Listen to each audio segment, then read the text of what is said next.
I think student activism has the biggest role to play. Primarily because,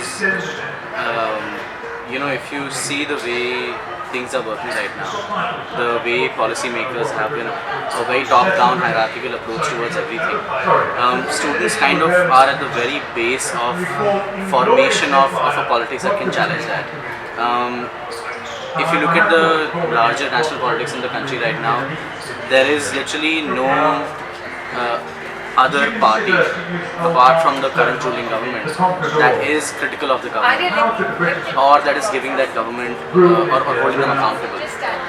Citizen bodies and civil society organizations are also facing a big challenge, and in a scenario like that, I think student politics is very essential. If you see what happened at JNU, if you see what happened at Hyderabad, and what is happening at several other universities, Banaras Hindu University and many others, it is proving that students are creating a bigger noise than what their political, mainstream political counterparts can.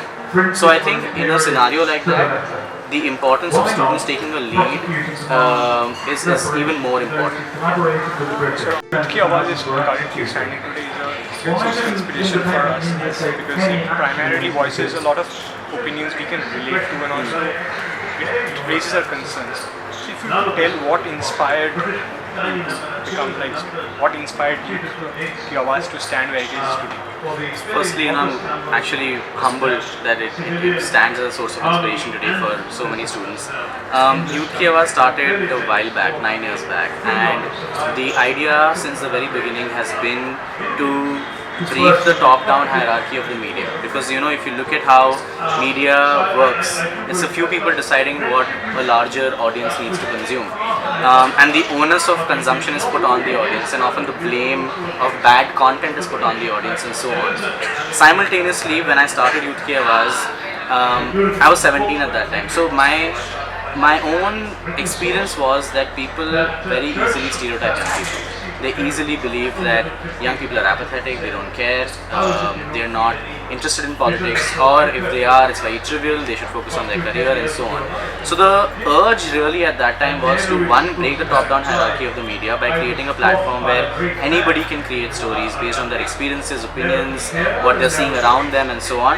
And secondly, question the very basis of this stereotyping that young people go through, that they don't care or they don't actively participate.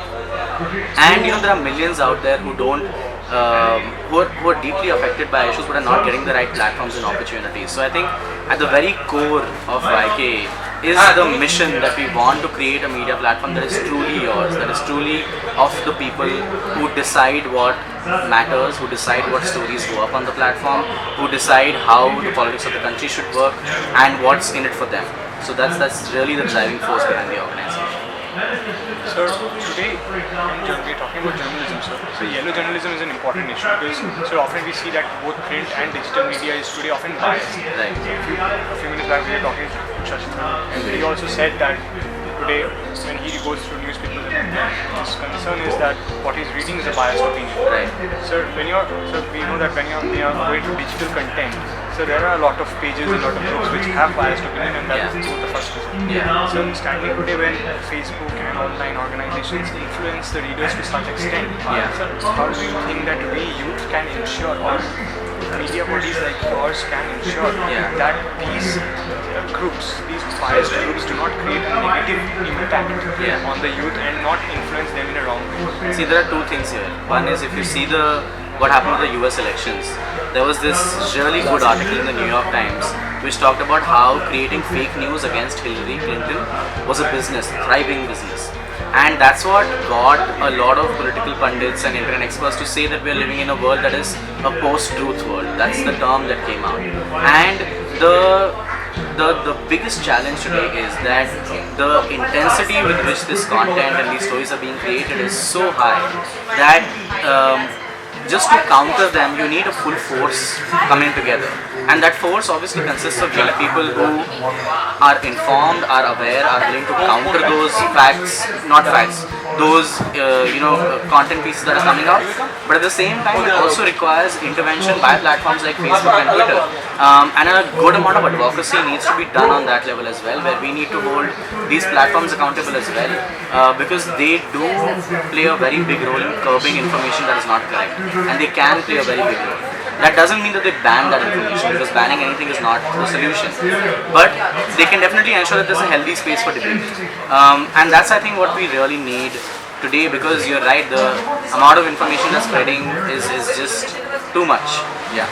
So one last message for Jadavpur University and the JU journal. It's a really good journal, and I wish you all the best. And Jadavpur University has actually been a source of inspiration for me personally, because I remember when the Hakkaloro movement was going on, a lot of students were writing on YK and were giving daily updates on what's happening, and that really fueled a lot of movements across the country as well.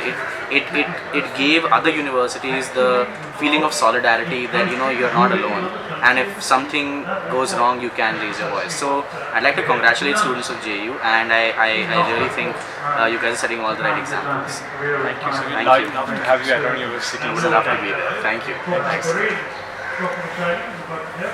Subhash Chandra Bose lectured.